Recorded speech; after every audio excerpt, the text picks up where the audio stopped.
What's good, kings and queens? Hope everyone's holidays are going well. This week's video is on boxing's best face-offs. Weigh-ins, press conferences, the match itself, you name it. The best of the best. With that being said, let's start the video.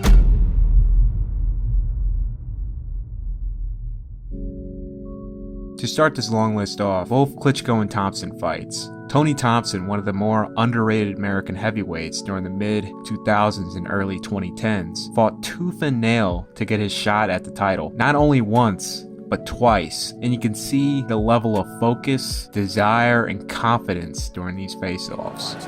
On my command to break, I want you to take a full step back to hands up. Protect yourself at all times. In case of a knockdown, I'll send you to the furthest neutral corner. Remain there till I send for you.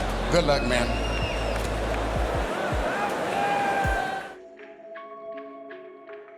As far as Wilder face-offs go, this is one of the best. I want you to touch it up now. You're boxing at the bell. God bless you both. Let's go, man. Touch gloves. Jones versus Hall face-off was just wild from the start. So many people in the ring were having trouble getting Michael Buffer's attention. And Jones decides to dance with Richard Hall. I haven't seen Roy this exercise before a fight.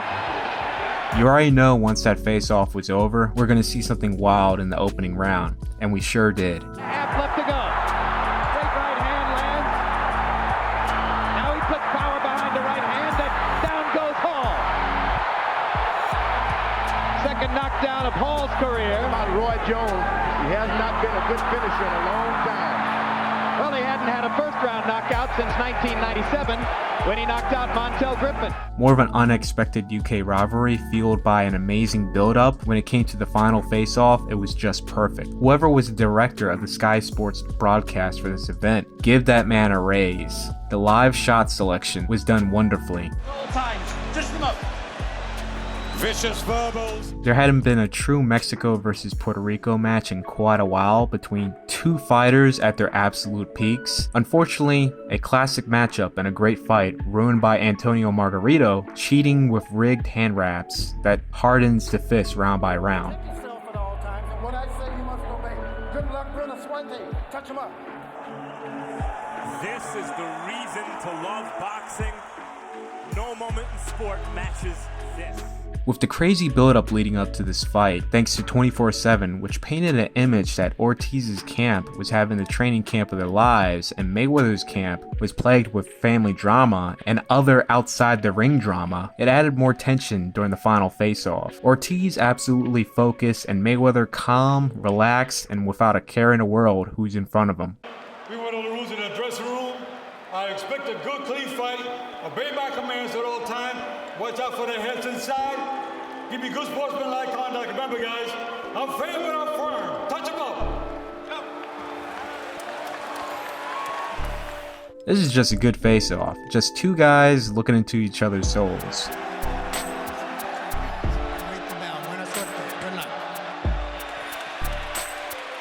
That's a stare down. Quite a bit on the line for this fight. This fight determining who's going to be the next heavyweight star contender in the UK. Two face-offs for the price of one. Joshua comes to the middle of the ring and begins to stare down White before the actual face-off takes place with the referee instructions where they were split up, then moments later we get the actual face-off. We both know what to expect. Keep it clean, break straight away when told. Both you want your heads in close, good luck to you both. Touch gloves. A lot of out-of-the-ring drama leading up to this rematch. Pacquiao as focused as ever coming in. Bradley, who received such unnecessary hate years prior as far as receiving threats on his life, proving he is the champion, defeating Probodnikov. And the man that KO'd Manny, Marquez, he still had a chip on his shoulder. You see two guys mad at the system and have full intentions to go for the knockout. I'm going to protect you, but you have to protect yourself at all times and keep this fight clean at all times. And remember what I say, you must obey. Good luck to both of you. Touch them up. This was Marquez's first fight back after losing a close split decision loss to Manny Pacquiao for the super featherweight championship. His opponent was ring and lineal lightweight champion Yoel Casamayor. This is just your classic face-off here. Both guys stone cold, ready for business. Mira, aquí está bien, aquí no. Mira, aquí está bien, aquí no. De los centros para arriba. Yo quiero una play limpia. Escúcheme, cuídate. Listos, vámonos. I know there's a valid reason to this, why Garcia is looking down while Thurman is staring right through his soul here. It would be quick for someone to just jump to conclusions why, but if I were to, as a joke, someone is coming into realization that is no step-aside opponent. This man's name is Crazy Kim. He looks like a Yakuza foot soldier, and he's fighting a guy who very well be a live-action character from Hajime no Ippo or Ashita no Joe. So since this is already a matchup and fight that I would expect in both of these anime series, we get the most animated face-off between the two.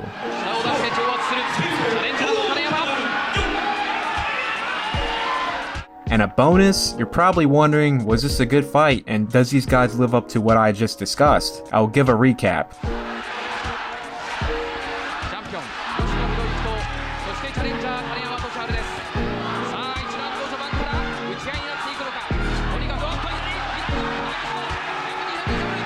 So in the first round, Crazy Kim delivers and cracks Yoshino, dropping him. Yoshino barely makes it out of the first round while still fighting on. From the second round and on, it just turns into a war. For the most part, Crazy Kim is getting the better of the exchanges.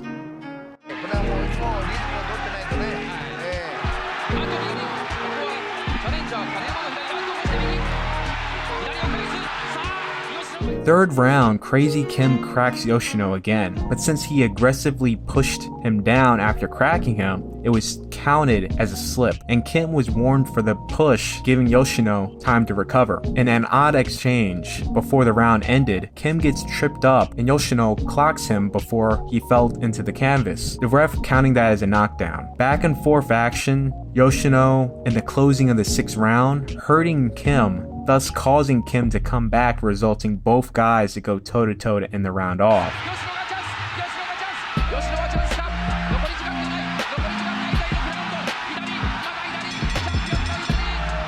The seventh round, Kim, for the most part, wins the first half, then to get absolutely exhausted out of nowhere to where Yoshino is on the verge of stopping him in the final minute.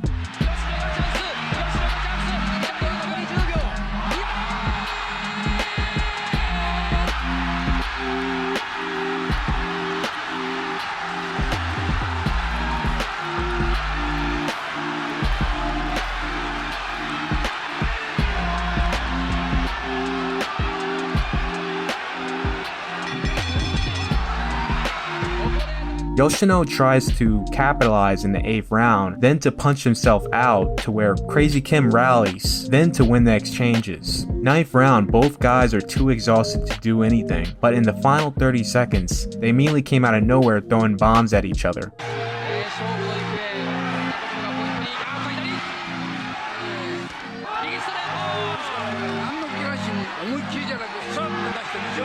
Though Kim is getting the better exchanges, he's so tired that he falls to the canvas out of exhaustion. Not once, but twice, as Yoshino is trying to win the round. Now, I don't know the official scorecards, but Kim may be up a round or two in the fight, and Yoshino needs to do something big to win. Right at the opening bell, Yoshino catches Kim with not really his biggest shot, but Kim was so exhausted that he completely lost his balance upon impact and got knocked down in the process, in which the ref counted as a slip. Moments later, Kim gets dropped again. Kim literally looks up at the ref and says, "I'm good, family," shaking his head no, then to put his head down, further signaling his defeat, to have the ref finally wave it off. Another one of those great matchups with a lot of drama coming in, where the final face-off was just the topping to what would be a great fight.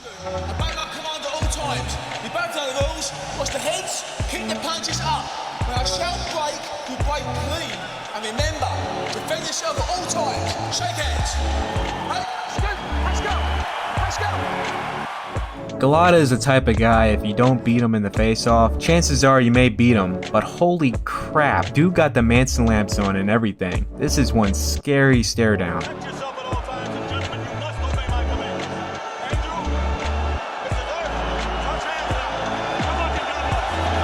That was a good stare down. This is probably the best face-off in the past decade. These two faced off for more than 5 minutes in dead silence before Wilder was the first to turn around with his team and headed out. Fury continued to stand in the same position and stared off as Wilder exits the stage. Low-key adding some winner win sound effects and some classic Dragon Ball Z soundtrack just makes this face-off even more epic than it really should. Waiting for Aguayo. Aaron Pryor continues to penetrate with the eyes. He is a wild man. Well, I just noticed something, Steve, here. Richard Steele, the referee for this fight, has himself very, very appropriately positioned. He's right in between the fighters. He has to be very, very careful that there's not a very, very quick attack. It could happen. Aaron Pryor's face-off stare down lasted a whole minute, which also included his signature pose stare down as his name is being announced. Pryor.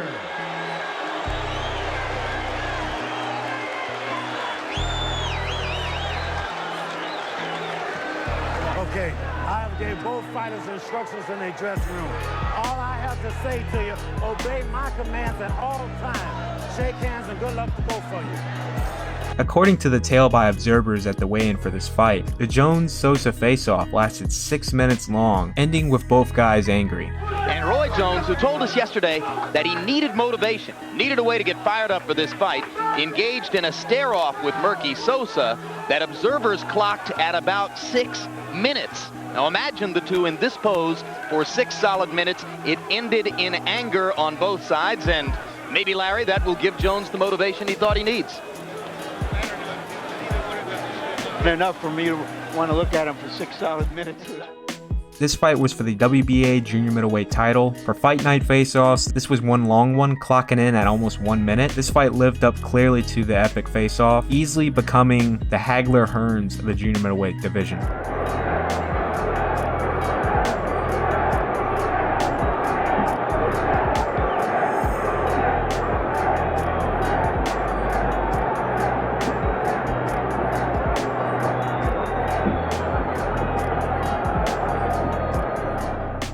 This face-off was straight up wild. Even the trainers were going at it. Kameda's father gets in Naito's face. Then Naito's trainer is like, "Yo, Chief," and gets in Naito's trainer's face as he's trash talking him.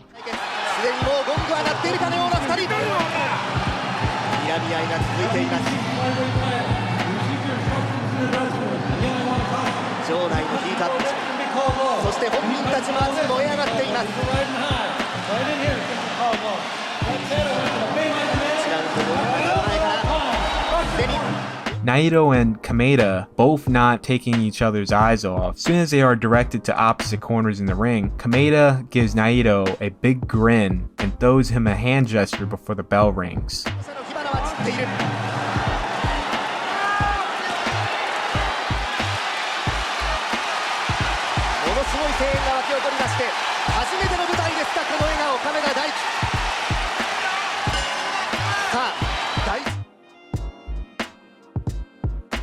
This is on the top of my list for the best and wrong reasons. I mean, come on, you got a dude dressed up as King from Tekken and DeMarcus Corley out here wearing Ichigo's mask from the anime called Bleach. What is going on here? We haven't even gotten to the face-off yet and both fighters' announcements are wild.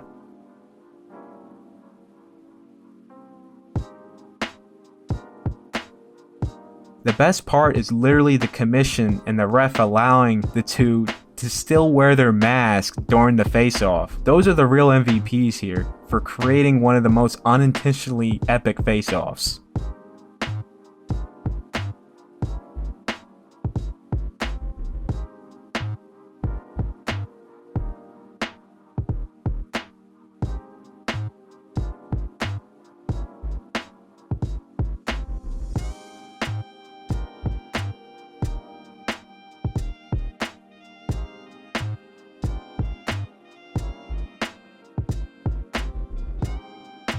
This face-off just giving you the absolute chills. Everyone doubting Ali can beat this unbreakable force, George Foreman. Ali right there in the lion's den, showing Foreman no fear and mocking him while giving him full eye contact. Beginning to talk to George Foreman. They're really putting the stare on each other. George Foreman has that serious look. Ali definitely talking to him. Look at the stare on George Foreman. Look at Ali give him the word.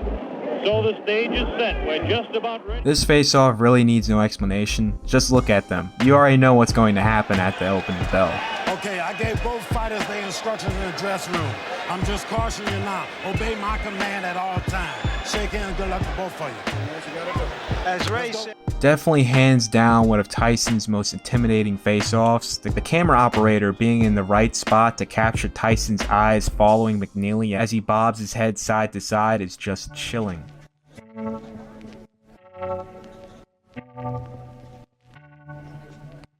Even, straight down the middle by both guys. Just two guys ready to go to war. Leonard Benitez easily being one of the best, or the best, face-offs in boxing.